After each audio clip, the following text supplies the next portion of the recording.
This is the film that no one in the mainstream has really heard of, yet it features so many elements that would become important to Henson projects in the future. This is The Great Santa Claus Switch, which aired in 1970. Was it all that great? Well, let's take a closer look. We begin with Ed Sullivan in a cozy living room chair, surrounded by boys and girls ready to hear a story. Oh, hold on, I'm getting a call? What do you mean, what is he doing there? This is an episode of the Ed Sullivan Show. Yeah, I thought he was just the guy who had famous music acts, but it's actually a variety show, like the Muppets modeled their show off of. Oh, the Muppet Show didn't exist yet. Uh-huh. No, it's an easy mistake to make. I mean, look at it. It's got the whole one human surrounded by Muppets thing going on. It's a musical. Hey, Jerry Jewell wrote the thing, and most of the well-known Muppet performers are here. Okay, look, I'm gonna get back to it. Thank you. We're introduced to a cast of elves. Roll call! I'm Zippity. I'm Skippity. Hoppity. Bing. Bong. And Fred. Wait, what was his name? I'm Skippity. Just kidding. And Santa is played by Art Carney. He'd played Santa before, 10 years prior, in 1960's Twilight Zone episode, The Night of the Meat. And he would go on to play Santa again in The Night They Saved Christmas, 14 years later in 1984. We also meet the Frackles. Not the Fraggles, the Frackles. I came with some of my Frackle friends. What? Which sort of remind me of Maleficent's evil little henchmen. And they're led by the wicked magician Cosmo Scam, who is also played by Art Carney. Okay, because... Do you know you're an excellent actor? Did Art Carney walk so that Lindsay Lohan and Dove Cameron could run?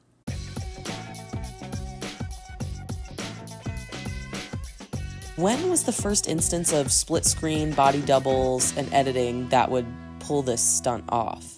Cosmo's rocking the Vermin Supreme look, though he's planning to kidnap Santa Claus and steal his drip instead. Where have I heard that one before? His reasons are he wants to dress up as Santa and break and enter and, as he words it, burglarize the world. That's not a very nice plan. I like it. Sounds a little Grinchy to me.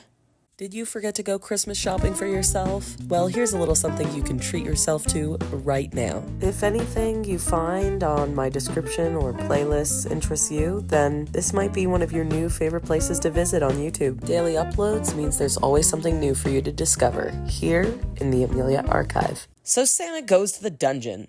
Fig and Thog are the dim-witted duo tasked with keeping him imprisoned. It's giving the two Monty Python guards keeping the sun in the tower. And eventually, with some Christmas magic, they are encouraged to let Santa go. Unfortunately, Cosmo gets wise and locks them all in there. After a series of comedic kidnappings, when stealth fails, Cosmo has taken over the whole workshop. I love how Santa smoking a cigar was the clue that gave away that it wasn't really Santa, because that means every smoking ad that includes Santa is not canon in this universe. Fred encourages the other elves to escape and save Santa by disguising themselves as boulders. Now, how's that for foreshadowing? Chaos ensues, they're caught again, except for Fred. Fred saves Santa, Santa saves the other elves, and converts the Frackles into Cosmo deserters with his Christmas magic. Fred unties the reindeer and prevents Cosmo from leaving. Cosmo casually makes Fred spontaneously combust. This somehow does not kill Fred. Santa shows up and the day is saved. A very important post-credits scene, though, is everyone is warm inside the workshop celebrating, but Cosmo is outside. Thog comes and hands him a present. We never learn what it is, as Cosmo doesn't open it on screen, but agrees to walk into the workshop with the others. As a comedy, it's fun and clever enough for everyone to enjoy. The physical comedy works, the comedic timing of the lines works, several lines made me laugh out loud, the centricities of the character voices, designs, and speech patterns, they just work. The comedic juxtaposition of Santa and Cosmo's personalities works. Practical effects aren't half bad either. Whimsical Christmas transformations, Lothar's smoky cauldron, The boulder sequence reminds me of Sesame Street and Muppet sketches. Some things look goofy, still pretty impressive for the time. As for music, it's everything you could wish for in an hour-long Christmas special. We're Happy Little Christmas Elves is so chipper and stands to further starken the contrast between the good-natured elves and the bad guys. It also gave Rudolph the Red-Nosed Reindeer's We Are Santa Elves a run for its money.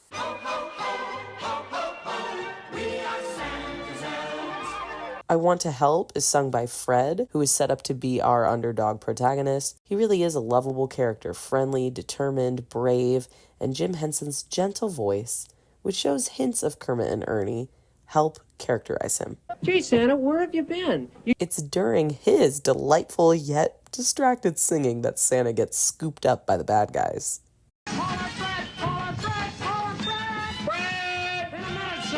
A Bundle to Be Made is our obligatory villain song featuring the creatures. It's Christmas Time is your classic warm and cozy. Oh, Thog, he's so cute. Rock music is a pun showcase, which depends on your temperament, but I laughed at some of them, groaned at some of them, and besides that, their little dance. Look at their little dance. Then, of course, as every musical needs, the obligatory reprise, the perfectly grand, perfectly warm, It's Christmas Time. As a piece of Muppets media, this one really shines.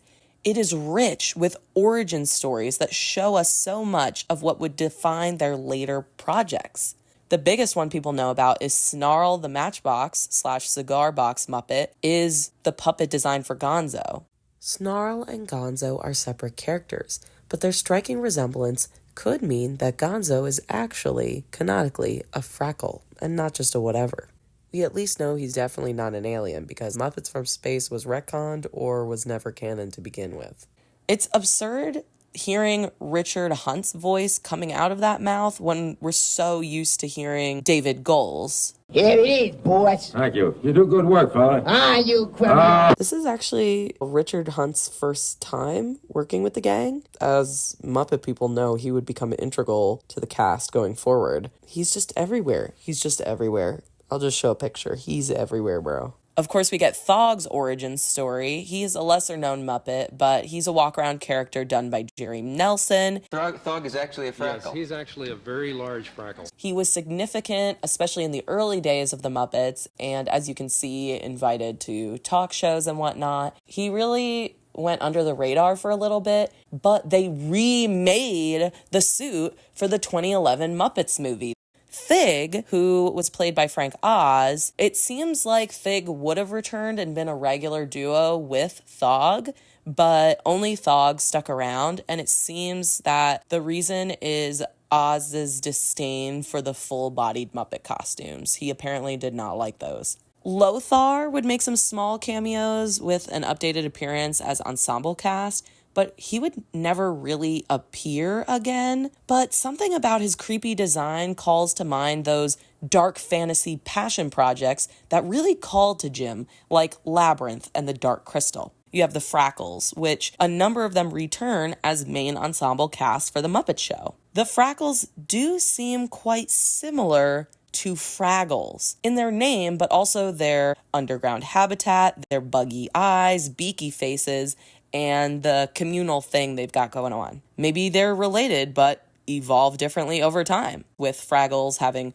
brighter color palettes, rounder edges, and a more uniform design. According to Time Magazine interview with David Goals, the Fraggles are a variation of Frackles. He says, quote, "I think it was probably just they were looking for a word they liked as much as that one," guesses Goals. An archivist at the Henson Company, however, confirms that while Jim Henson and Fraggle Rock writer Jerry Jewell liked the sound of Frackles, the show was originally called Woozle World. That name was abandoned when they discovered that Woozles were characters in Winnie the Pooh. My only critique is that the Frackles are kind of scary. I think this movie would have been too much for me as a sensitive kid. But other than that, I'm really surprised this didn't air at least a few more times. So, will you be taking a trip down in the Frackle Caverns to mine up this hidden gem? Or are you sticking with the always re-airing Christmas staples? Another installment of Muppety Henson history in my ever-growing archive. Hope to see you in other places. Goodbye for now, and a Merry Christmas.